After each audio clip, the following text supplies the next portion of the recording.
할렐루야. 이사야 하이라이트 묵상 이제 마지막 시간이 되었습니다. 제가 이사야 묵상을 시작하면서도 잠깐 말씀을 드렸지만요. 이 여러모로 이사야서는 성경 전체의 이 축소판, 미니어처, 그러니까 축소판과도 같다, 그렇게 볼 수 있습니다. 구약이 39권, 신약이 27권 해서 총 66권이듯이 이 이사야서도 마찬가지죠. 전체가 66장인데 1장부터 39장까지의 메시지와 또 40장부터 66장까지의 이 메시지가 신구약처럼 어느 정도 뚜렷하게 구별된다는 점이 굉장히 유사하다는 거예요.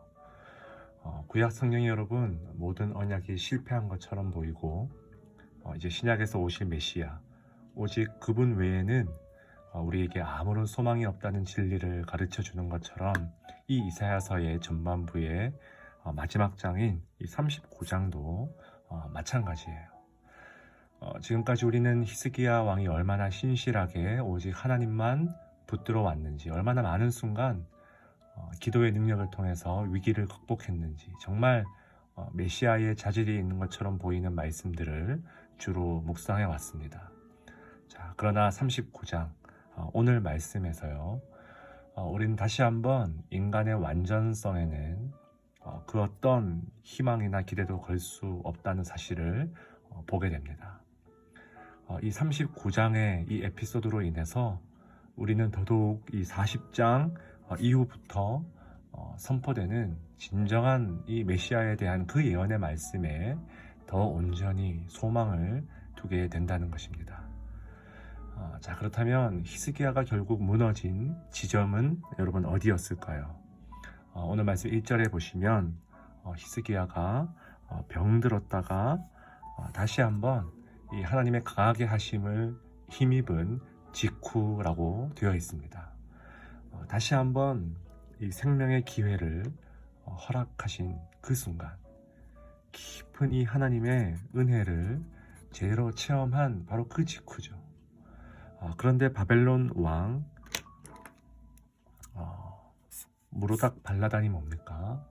이 소식을 듣고 이제 글과 예물을 히스기야에게 보냈다는 거예요. 그러니까 일종의 이 편지와 선물들을 보냈다는 거죠.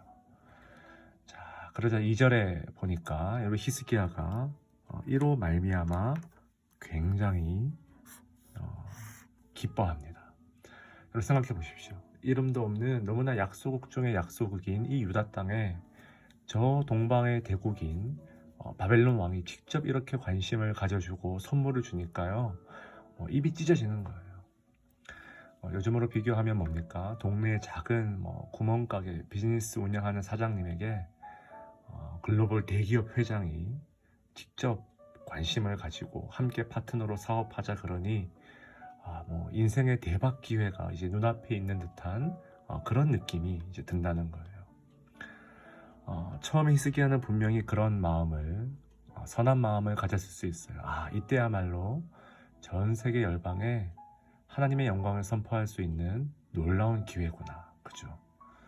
하나님께서 자신에게 행하신 일을 이야기할 수 있는 아주 좋은 기회라는 거예요. 하나님이 나에게 주신 하나님의 비전, 이 하나님의 비전이 조금씩 드디어 이제 성취되는구나, 이제 때가 왔구나. 자, 그런데 여러분, 사람은 참 연약하죠.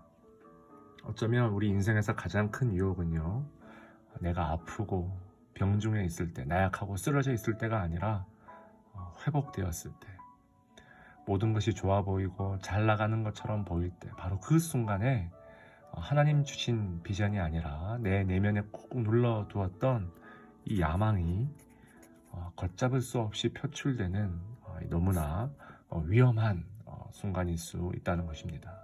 그럼 보십시오. 세계적인 대통치자가 자신에게 관심을 보이며 다가오자 히스기야는요, 마치 자신의 능력을 과시하는 것처럼 모든 것을 다 보여주기 시작합니다. 보물창고, 은금, 향료, 기름, 무기고에 있는 모든 것, 공중의 소유와 전 국내의 소유를 여러분 진짜 속된 말로 지금 간에 뭐 쓸개까지 다 보여주며 지금 자랑했다는 거예요. 여러분 지금 이 히스기야의 행동이 왜 위험할까요? 바로 4절 말씀에 잘 나와 있습니다. 여러분 히스기야가 이렇게 말하죠. 그들이 내 궁정과 내 창고에 있는 것을 다 보았나이다. 여러분 사람의 깊은 내면에 있는 생각은 자신도 모르는 사이에 언어를 통해서 표출되는 법이죠. 내 궁정과 내 창고다. 여러분 1인칭 소유격이죠. 지금 내가 보여주고 내가 과시했고 내가 자랑한 이 나라에 있는 모든 것들이 전부 뭡니까? 내 거라는 거예요. 내 거. 여러분 야망이 드러나죠. 은밀한 욕심이 드러나죠. 겉으로는 하나님의 영광을 드러내고 유일하신 하나님을 찬양하기 위한 행동인 것처럼 보이지만 그 내면을 꿰뚫어보는 이사야의 이 송곳 같은 질문에 이 히스기야의 야망이 완전히 까발려진다는 것입니다. 이처럼 우리는요 나의 야망을 하나님의 비전으로 포장하는 경우가 참 많이 있습니다. 히스기야는요 정말 지금까지 하나님을 신뢰하는 모습을 여러 차례 보여주었어요. 아무리 과거에 그가 하나님을 깊이 신뢰하는 삶을 살았다 하더라도 지금 뭡니까? 인간의 이 뿌리 깊은 죄성과 야망은 언제든지 그 껍질을 뚫고 나올 수 있는 엄청난 위험이 도사리고 있다는 거예요.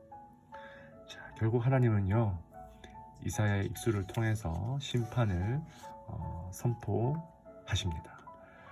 너가 보여준 그 모든 것들 모두 쌓아둔 모든 것들이 바벨론으로 옮겨질 것이다.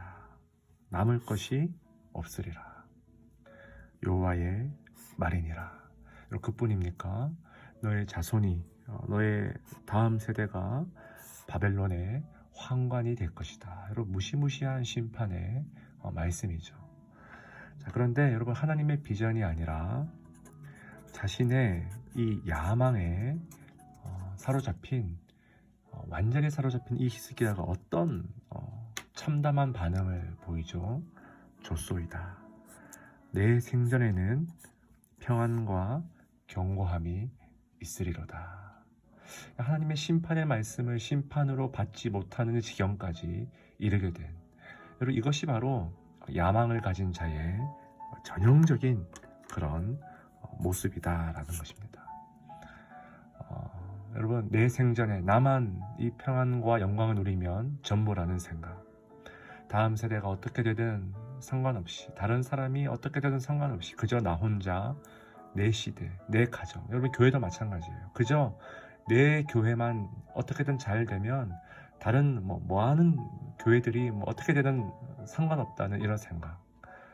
여러분 이것은요 하나님의 비전이 아니라 자신의 야망의 가능성이 굉장히 높다는 것입니다. 참으로 우리가 새겨들어야 될 말씀이라는 거예요. 이처럼 이사야 39장은요 구약 성경의 마지막처럼 아주 씁쓸하게 끝이 납니다. 정말 우리는 우리 힘으로 결코 완전해질 수 없는 너무나 연약한 존재라는 것이 줄줄이 증명되는 것으로 끝이 난다는 거예요. 그래서 우리에겐 언제나 예수의 십자가 낮아짐의 길이 필요합니다. 내가 예전에 하나님을 신뢰하여 참 예수의 제자의 삶을 살았다는 것으로 절대로 충분하지 않다는 거예요. 언제나 우리는 하나님의 비전과 이 내 개인의 야망 사이에서 넘어질 가능성이 있는 존재라는 거예요. 간절히 바라기는 이 자기 십자가를 지고 나를 따라오라는 이 예수님의 말씀처럼 늘 겸손하게 묵묵히 좁은 길 걸어가시는 저와 여러분 될 수 있길 주님의 이름으로 축원드립니다. 여기 말씀